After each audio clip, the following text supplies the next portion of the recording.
So today we're going to look at this thing. It's probably the most useful effects pedal ever made. Yes, that's right. It's the Electro Harmonix Space Drum. Yeah, it's in a lovely box. This one came boxed and the box is nice and cardboard. Anyway, what comes in the box? Well, it's a little bit of a jiffy bag. And the wonderful Space Drum, the most useful effects pedal ever created by Electro Harmonix. Ooh, it comes with some extra bits.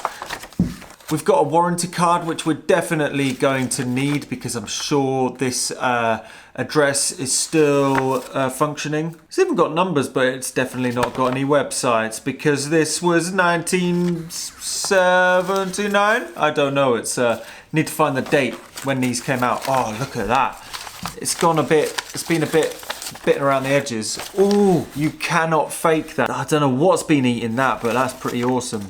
The Space Drum creates high quality sweeping or single pitched percussion synthesis, so much in demand today without the addition of many confusing and unwanted controls. This is sort of true. It features impact control of both volume and pitch within the limits set by the sensitivity and start and stop frequency controls. Alternate use as a coordinator or percussion controller of the output of a sound source is also provided. What?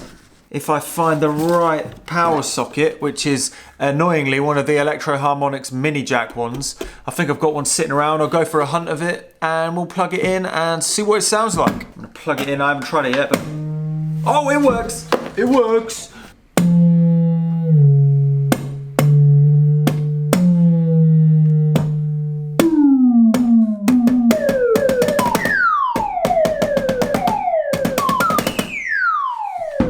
That's actually pretty awesome.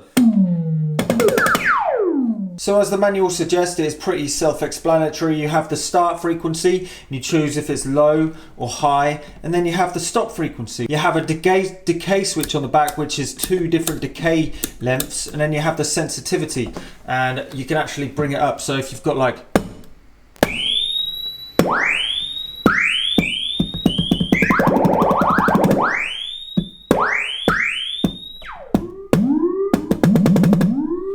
make the start frequency high and the stop frequency low.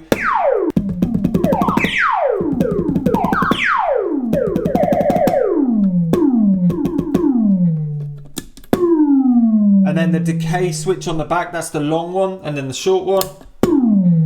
They're not actually that different. Oh yeah, they are.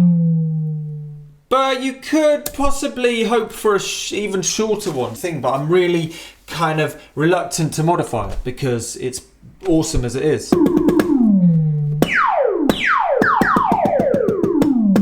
So as you can see, it's pretty self-explanatory. It's one of those, and yeah, there's hardly any controls like it says in the actual instructions when it says it does this without adding additional confusing and unwanted controls, and it sort of does that. It would be good if you could adjust the decay on it, and you could modify it if you had one to make the decay adjustable. However, I really don't want to change and mess around with this. There is one thing that I want to do because in the instructions it looks like the external trigger is actually a trigger out instead of a trigger in. I thought it was a trigger in, so what I'm going to do is I'm going to plug this in and put my tongue on it and see if it's output or input. Oh, it's an input because my tongue can even trigger it, even my finger, I reckon. Huh. See, that's just a mini jack. I've literally just got a cable, and what you could do is you could connect this up to a metal baton or something and use the baton like with a tin foil on the end of a drumstick and go like, oh, you can't, it's got to be on yourself. Oh, I'm getting a sore forehead now. Anyway, the next thing I think we should do is open it up and see what's inside. Right, start off by taking the screws out. Putting them somewhere smart that isn't actually on a piece of paper because that's not, they're gonna roll off the table, but I like to live life dangerously, so it's fine. Anyway, let's get this opened up. It's going to be surprisingly simple, is it? Oh, it's battery. You can power up a battery. I did not know that. Actually, it is a little bit more involved than I was expecting. So, if you look here, you can actually see the microphone, which actually isn't a flat piezo microphone. It's something completely different. And it looks like now there is actually this, it's sort of like the mic capsules that you get in your like DIY electronics kits for like talking into the radio or something. It's got that weird pink colour. Oh, they come off easy. Oh, look at those. Ooh. Oh yeah. Look at those red potentiometer shafts. I haven't seen that before. Taking it off. Doopy doopy doopy doo. Oh, is it coming loose? Is it opening? What have I got to do? Hey, there we go. At the front you could see it is very bare indeed. I was going to actually draw out the schematic of this, but it's a little bit more involved than I was expecting. So what I'm going to do is I'm going to go and see if somebody else has done that. So let's go. Just 1 second, 1 second. It's actually proving quite hard to find the specific schematic for the simple space drum. There is a super space drum, and that one's also got a modulation. It's got the sweep time and stuff like that. And you can find the schematic of that around. Right now to hand I can only actually find one. This got the photo bucket image on it, and the link is below. And there are actually projects out there kind of made and kind of converted to use LM13700 transconductant op amps instead of whatever these ones are using. And the decay switch actually adds an extra capacitor onto the envelope generator to kind of double the times. It looks like it's this capacitor and this capacitor connecting together, and I keep on setting it off accidentally. It all looks so neat and tidy, and if I wasn't spending so long today working on the Mega Drone, which of the video will be up before this actually, I would have probably sat down and drawn this schematic. But like I said, its big brother has already been touched on in the DIY world, and there are some schematics up on the internet. However, I'm struggling to find some that haven't got the photo bucket line through the middle. So yeah, I'm very sorry if you were expecting to come here to see some modifications. I can't bring myself to do it. This is far too much of a nice example. So I've taken it apart. That's the furthest I'm going to go. I'm going to put this back together and we're going to have a jam.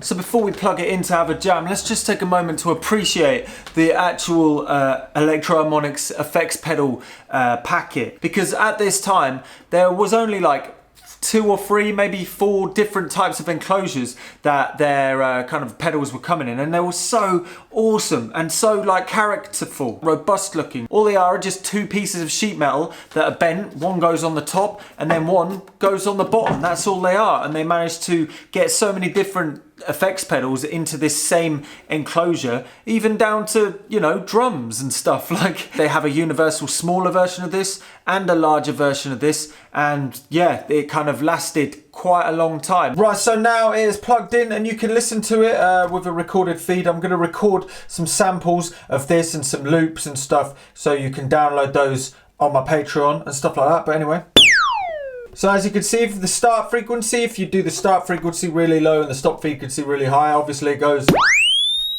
you do it opposite to that, it goes the other way. And then everything in between.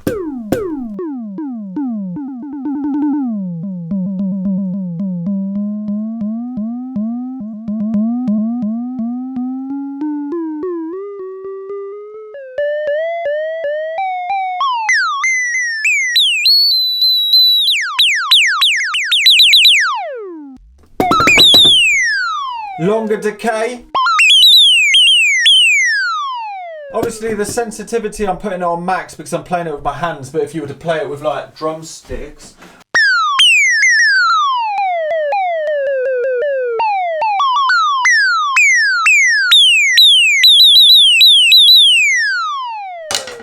that is what it is. Anyway, if I plug in the external trigger, hopefully I'll be able to trigger it externally.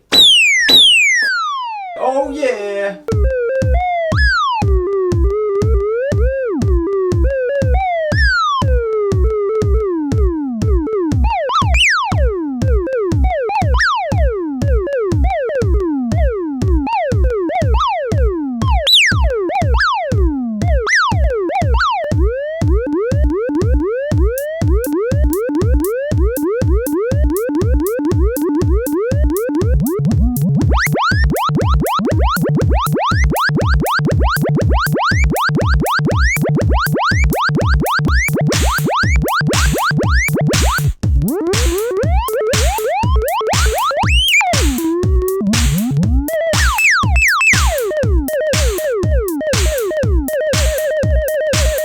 that's a bit annoying. So basically when the actual external trigger's plugged in, you can't actually play it with a hand.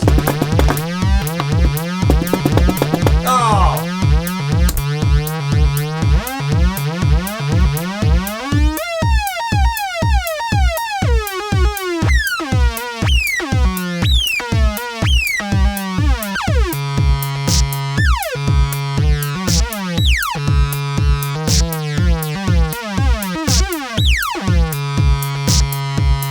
Well, yeah. Basically, yeah, there's nothing much more to it than that, except it's really nice to look at. Well, there we go.